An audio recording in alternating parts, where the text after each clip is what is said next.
Hello and welcome to ThePrint. My name is Zoya, and in our Great Speeches series, we look at a speech delivered by former Prime Minister Inder Kumar Gujral. On September 1, 1997, while addressing the Lok Sabha, Gujral spoke on the state of democracy, democratic institutions, and the economic situation in India as the country marked 50 years of independence.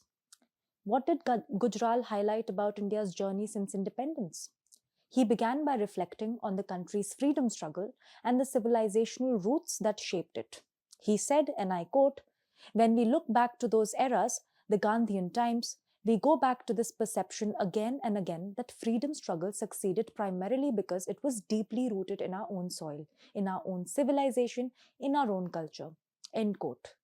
Gujral emphasized that M.K. Gandhi's vision and sources of inspiration were entirely indigenous, not borrowed from foreign ideologies. He said, Gandhian vision and his sources of inspiration were all indigenous. Gandhian sources of inspiration were not alien. They were not imported from other countries. They were born here. End quote.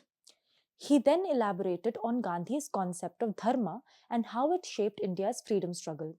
He said, when Gandhiji talked again and again of dharma being the basic root of Indian freedom struggle, was something which really brought to our minds and to our struggle a new orientation. End quote. Gujral clarified that Gandhi's idea of dharma was different from religion or any particular sect. He said, he meant dharma in a wider definition. I am one of those who believe, and I think this house also believes, that one word which cannot be translated into any non-Indian language is the word dharma. That was where Gandhi went home. End quote. Gujral drew a connection between Gandhi and Buddha, stating that Gandhi's compassion reminded him of the great Buddha. To me, he brought continuity of that compassion which Buddha spelt out for the whole world. End quote.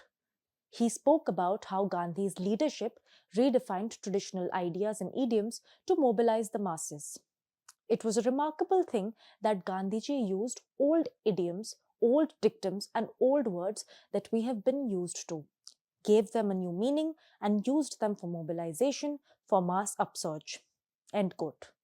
Moving on to India's unity, Gujral emphasized that Gandhi's greatest contribution was in unifying the country's vast diversities. He said, Gandhiji's basic contribution was to rediscover the unity of those diversities. This continues to be the benchmark of our nation. End quote. He warned that unity should not be mistaken for uniformity. This nation, may I repeat in all humility, will never remain united, will never remain together if we start trying to cast it in the mold of uniformity. End quote. Gujral spoke about the importance of respecting India's diverse languages, cultures, and traditions. He said, we must respect our languages. We must respect our ways of life. We must respect our religions. We must respect our beliefs. We must respect our historical experiences. Then, and then only, will this nation be able to continue to call itself with pride a nation that is called India. End quote. He urged political leaders to rise above electoral compulsions and avoid divisive politics. Sometimes political myopia, sometimes expediency of a particular movement, a particular election compulsion may blind us and may try to emphasize one caste or one religion or one language to get votes. I think one determination that must emerge from this house today is that we shall never let that happen. End quote. Gujral defined the mantra for a unified India as one of accommodation, tolerance, and respect for diversity. He said, the mantra, if I may say so, is threefold: accommodate, tolerate, respect diversities, and also discreetly mix continuity and change.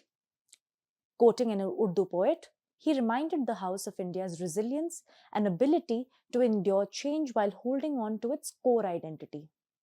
यूनान ओ मिस्र ओ रोमा सब मिट गए जहां से, कुछ बात है कि हस्ती मिटाती नहीं हमारी. End quote. He then asked, what is that which has preserved us? What is this kuch baat? End quote. He answered by saying, I hope we will always keep in mind that this kuch baat is our unification of diversities, respecting the process of assimilation, courage to assimilate, courage to reject what we do not want, and the courage to assimilate what helps us. End quote. On India's future, Gujral emphasized the need for scientific and technological advancements. India must decide that in the era of new change of technology, of science, India must occupy a vanguard position, must be standing on the front benches, must stand in the front rows, imbibe new technology, because new creativeness must be born out of this. End quote. He concluded by expressing confidence in India's potential to achieve greatness.